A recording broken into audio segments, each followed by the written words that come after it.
Hi there, I'm board certified professional organizer Kathy Burns. I'm really glad you're here. This podcast is designed for busy entrepreneurs just like you who want to take better control of your business and move forward with less stress and more success. If this is your first time listening, then thanks for coming.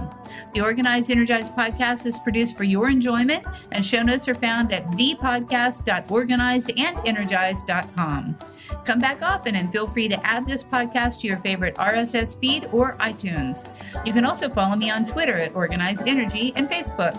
All links are in the show notes. Now let's get into the show. Hi, everyone. Have you ever wondered what an SOP is? Do you have SOPs? Do you consider that you should have SOPs, or you have them and they might not be quite right? Well, guess what? I am going to talk today to a woman named LaRinda Lollis. She's awesome. We're going to talk about how to create an ICE SOP. An ICE, in case of emergency, SOP is a good thing to have. And we're going to talk about why, how to get one, what it is, all that good stuff, because LaRinda experienced firsthand the challenges of not having that personal information organized into one place. So we're going to talk about it. Her mission is to help others avoid difficulties that she had, which you're going to hear about, by creating comprehensive ICE SOPs. Yeah. So hold on your seats. Let's get talking to LaRinda right about now.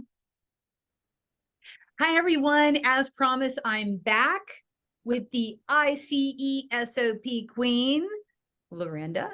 And she's also, she's a virtual assistant. So let's jump into this and see what she can do for you and what she does for other people, because you know what? Everybody needs a good VA. So hi, LaRinda. Thanks for joining me on the show. Hi, Kathy. Thanks for having me.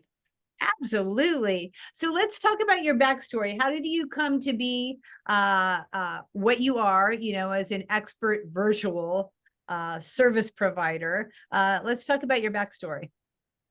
Back in 2018, my late husband passed away, and we had just bought 20 acres of land 6 months earlier. Wow. And when he passed away, my brother came to me and he said, you can't keep the property. You can't do the upkeep. And I was like, I know, but I really don't want to have to deal with this right now. Yeah, no doubt. And he was like, I want you to quit your job for 6 months after you sell the property and come and live with us until you figure out what you want to do with the rest of your life. Wow. And I had always been a caretaker, and he says, it's time for someone to take care of you. And so it took me 4 months to let go of the house, to get it sold. And then another 3 months to let go of the security of the job, because that was the last bit of security I had left. Yeah. And I moved in with my brother. Well, I traveled an hour and a half from where he lived to where I worked for that 3 months. And I would come in to Tulsa, which is where I worked, Sunday nights, stay with friends, and then go back to his place Friday evenings. And I did that for the 3 months. And I finally decided I'm done. I don't want to do this anymore. Yeah. And I let go of that job. Well, a month after I let it go, I found Kathy Guggenauer's training to become a VA. And I had wanted to work from home for many years because I was tired of the corporate rat race. Uh-huh. But I didn't know how to break into it. And so I spoke to her. And once I started her training, a month after I started it, I had my first client.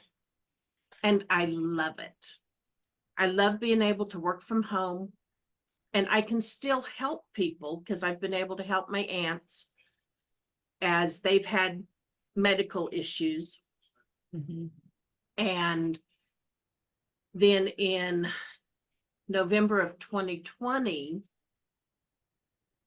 the friends I had stayed with when I was still working called and asked if I would come back to help take care of her.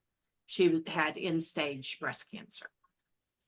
So I came back, and she passed away in January of 21 on my birthday.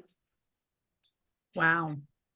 And she told me before she passed, she says, I want you and Charlie, her husband, to get together. And I was like, not going to happen. I like my life the way it is. So never say never, because he and I did get married in May of 21. And That's funny. Oh my God. yeah. And her family outnumbered our families combined at the ceremony. Interesting. So they've just kind of folded me into the family. Aw, So when my late husband passed, he had a key in his wallet. That yeah, to I this want to day, hear about this key. I want to hear about this Yeah. key. I still don't know what it went to. Oh, And I mean, I called banks, I called the bus, station. I tried everything. No one knew that shape of the key. No one had seen it. Hmm. And if a man usually carries something in his wallet, it usually means something. absolutely. And I still don't know what it went to. Huh. So that started me on my path of in case of emergency, the ICE SOP. Right, right. Because we had nothing in place. I didn't even know if he had life insurance. We'd only been married 5.5 years. Okay. And we didn't think we needed anything in place yet. We were still fairly young. I mean, I was mid-50s when he passed. And so my mission now is to help others be able to have everything in place in one place, so Mhm. that if, let's say, you end up in the hospital tomorrow and you can't communicate, how do you keep your business running? Is there Right. someone that can, contact your clients so they don't think you've ghosted them? Mhm. As well as if something, heaven forbid, passes away, you either pass away or your spouse or significant other, do you know, or do they know where the information is? Yeah. Do they have passwords? Because my late husband had a Facebook account. I didn't know how to get into it. His daughter, fortunately, knew how to get in. And so we were able to, set it up and have it shut down. Bank accounts. Do you know each other's bank account information? Right. We have Do you share all your bank accounts? Are there separate bank accounts? Because what exactly. happens if someone has a separate bank account and they pass? Yeah. And if they have a separate one, do you have access to it? Do you even know about it? Right. Yes, stuff like that. Yeah. So if I can help one person not have to worry about something like that during a time that you're trying to grieve, Right. then I've done my work. I've done my job. Yeah. That's amazing. Yeah, I think about that sometimes with my husband, because thinking, okay, so I know his logins, I know all that, but quite honestly, if I'm not on the bank account, I can't withdraw the money anyhow, Exactly. because it's illegal, Yeah. right? So yeah, there's all that going on. There's so many bits and bytes of piecemealing, our life together. So I think it's an amazing thing. And what you're going to find for your listeners out there, those who are listening, is you'll see a link below this where you can actually get a template for the ICE SOP from LaRinda, so that you can kind of start thinking about it, because it's something that we should all think about. And no one wants to think about it in our 50s or 60s, whatever, and we should probably be thinking about it in our 30s if it comes down to it. Right? Exactly. Who's going to find your stuff? I mean, I work with a lot of clients and trying to find stuff that's been issued to state, because of things that were not cash, things that were not Mhm. claimed. It just goes to state because it wasn't accounted for from anybody else. So there's all Exactly. sorts of that. And another thing that you need to make sure of is that you have a power of attorney for both financial and medical. Mm, Because even if you've been married for a long time, if you don't have that power of attorney, you have no say in the care of your partner. wow, I didn't realize that. Yeah. Wow. And that's a little, I mean, that's panic right there. And my husband now, Charlie, discovered that with Myra when she passed, and she was in hospice, fortunately. But if Mm. she hadn't been, there's nothing he could have done at the hospital to have any say in her care, Even if you're married. even if you're married. And they'd been married 35 years. Wow. Yeah. That's great, Gray. Yeah. So this is all good stuff, gang. If you're listening, make sure that your affairs are put in order. I know I'm going to do a few things for sure. So what did you do in corporate, LaRinda? What was your backstory with that? Or you I already worked mentioned? in, well, I have a teaching degree.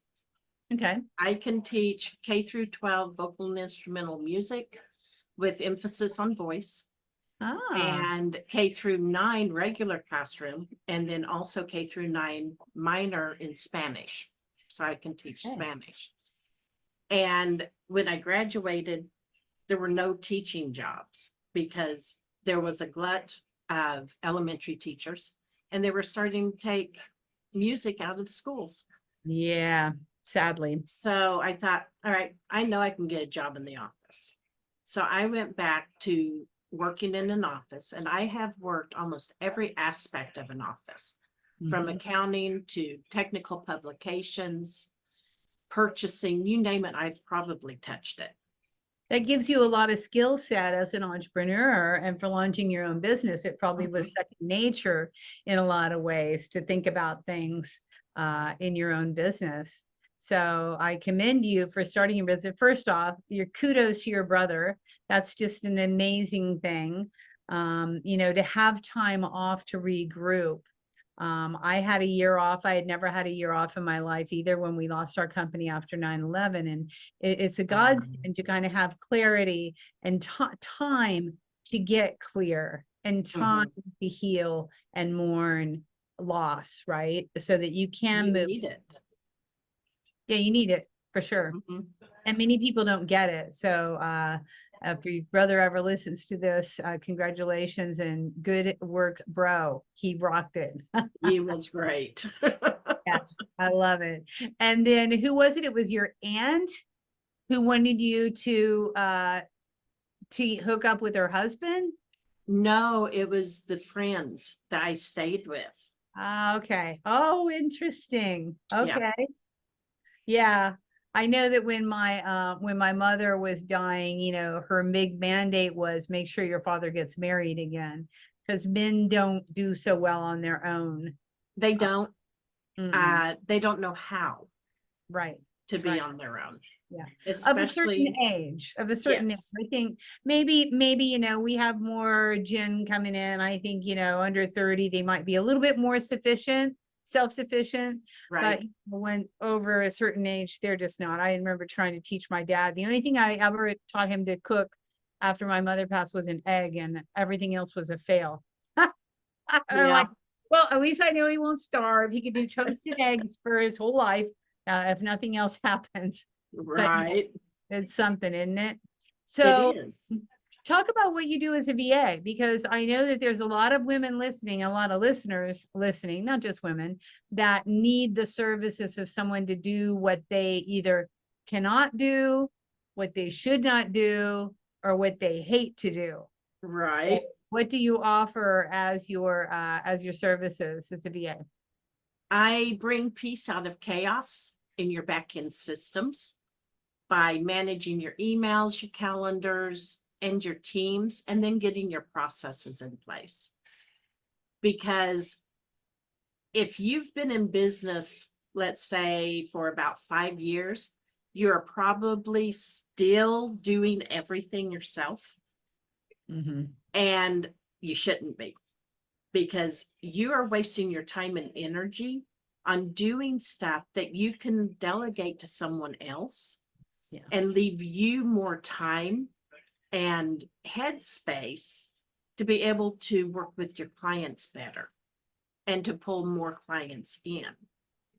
Right, which is your zone of genius. Your zone of genius, I know my clients, their zone of genius is not going through their inbox. In fact, Exactly. that's go off into la la land. Yeah. And what I tell new clients is make a list of everything you do on a daily basis and everything you should be doing on that daily basis, but isn't getting done. Circle the ones that are most impactful for your business. Then you turn everything else over to me.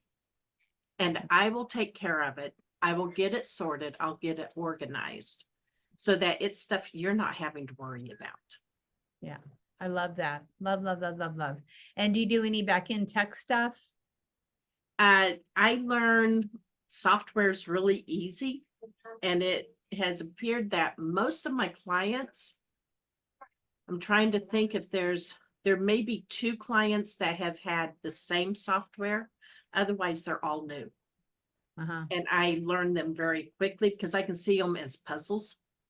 All right. I know where the pieces go. It's that And so musicality it's coming easy. out in you, girl. That musicality. Yes. I love the fact that you have the background as a teacher as well, because I'm absolutely sure, knowing what I know of you, that you're also empowerment. You empower your clients by educating them at the same time. And Right. that's huge, you know. And I like training people. I like getting them to where they're not so afraid of the tech Yeah, and they're more comfortable with it. yeah, that's very important. Absolutely. So if you had to look back on your life and tell your 18-year-old girl self, what would you tell her? What advice would you give? Don't be afraid to try stuff, whether it seems completely out of the realm of possibilities, because I had a chance to go further in my singing and I didn't take it. But things happen for a reason. I still use my singing in church, and I still, lead children's choirs, where I can. Yeah, But there's always that thought in the back of your mind, what if? yeah. What if I had taken this path instead of this one? Right. And but then I also think I wouldn't be who I am today without the experiences I've gone through. Of course, absolutely. So Yeah, if you wouldn't have gone into corporate, you wouldn't have had as much of a skill set to become a solopreneur, an entrepreneur. exactly. Yeah, so I agree with you. Everything happens for a reason. So when you have a success, how do you celebrate? I tell others about it. Mm.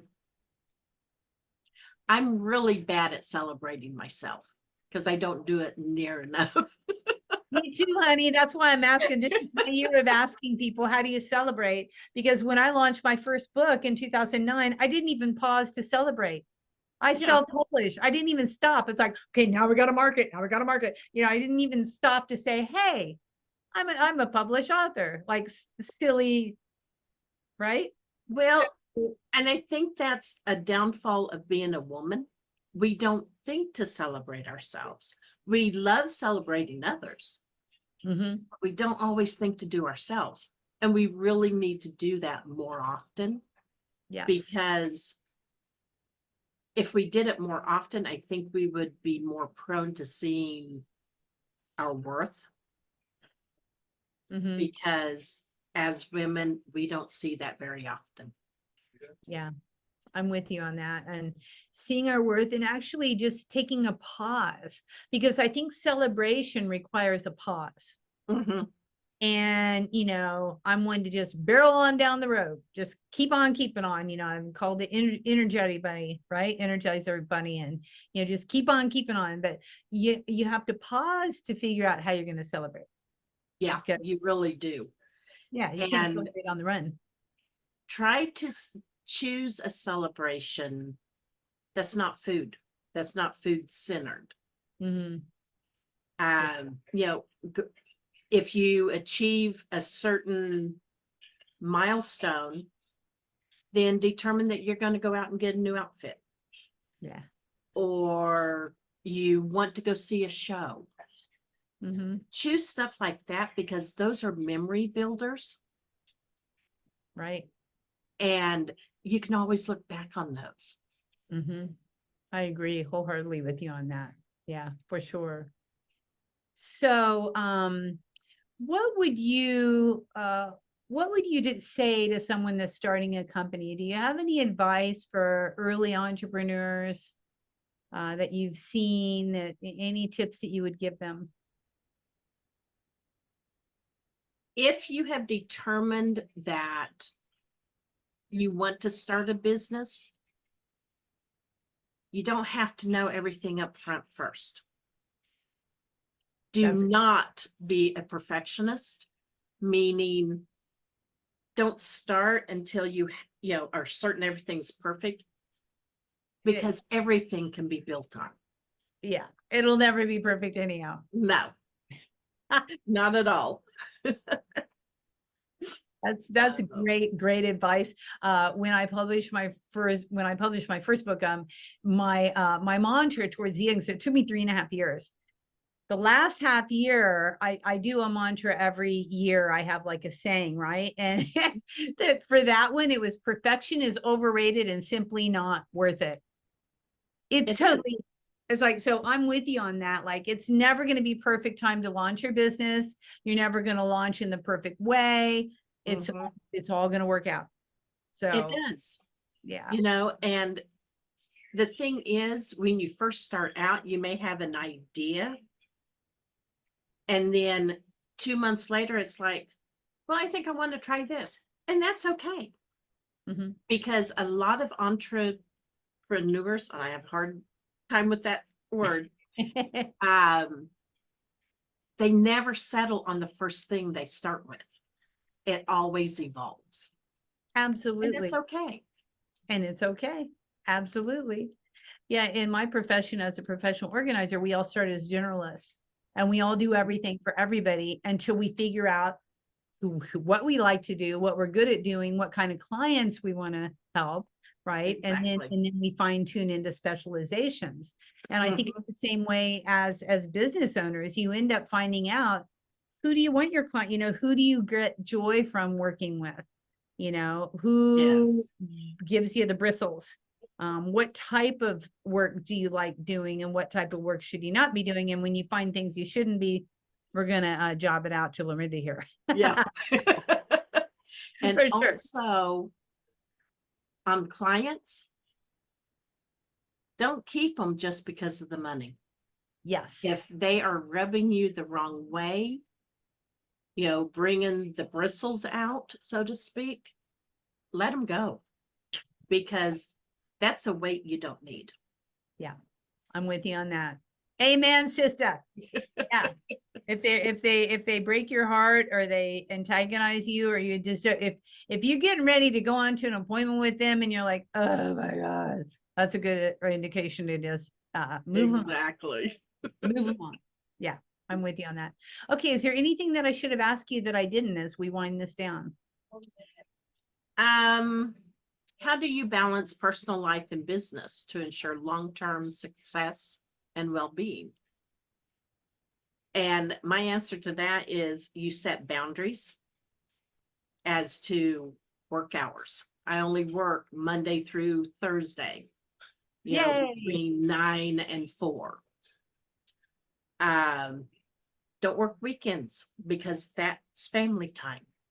And you need to set those boundaries with the clients, because otherwise some of them will push them. And some of them may still try to push them, but when you push back, they're happier for it. May not seem it at the time, but they do. They respect you more. They respect you more. It's a level of professionalism that you instill in the client. And I think also I love that you say that, LaRinda, because I feel that it gives them more confidence in your abilities as a true professional, that you're going to Yes. do what you do when you say you're going to do it, and you ain't going to do it when you say you're not going to do it, basically. Right. And yeah, I think that's fantastic advice. I'm glad you brought that one up. That's really, really good. Yeah, very good. So, in closing, I know that you have a free download, and I talked about a little bit at the beginning, but why don't you explain what that is for the people? It is the ICE SOP template, and it basically tells you everything you might need, but keep in mind, it's not going to be all inclusive because there's going to be stuff that different people will need. So keep that in mind as you're making a list of what you need. And it also tells you what each part of the SOP includes, you know, because there's 6 parts to an SOP, you Okay. know, so, and it will explain exactly what you need for it. And you Okay, can so- use that. Oh, go on. You can use the template for other SOPs as well.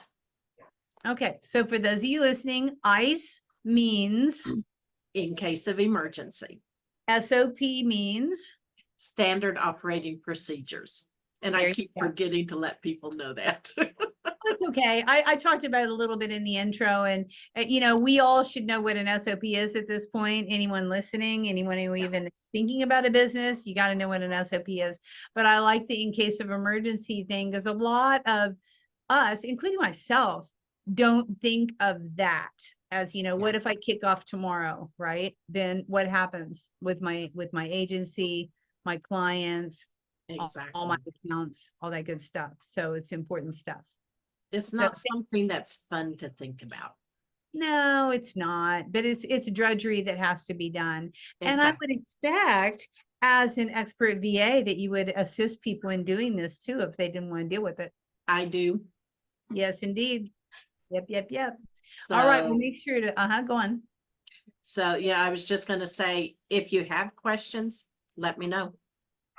Yeah, absolutely. Reach out to LaRinda and get it done. Make sure to do the download. Make sure to at least think about it and implement even one of these things that you need to do as a professional, right? To be Right. professional is to cover your butt in all instances. So have at it. It's been a real pleasure, LaRinda. I'm so happy to have you on the show. You're a huge asset for the people listening, and you know, I love your story too. So thanks for being a guest. Thank you, Kathy, for inviting me on. I've enjoyed it. Yeah, absolutely. This is fun. Okay, until next time, gang, I'll see you then.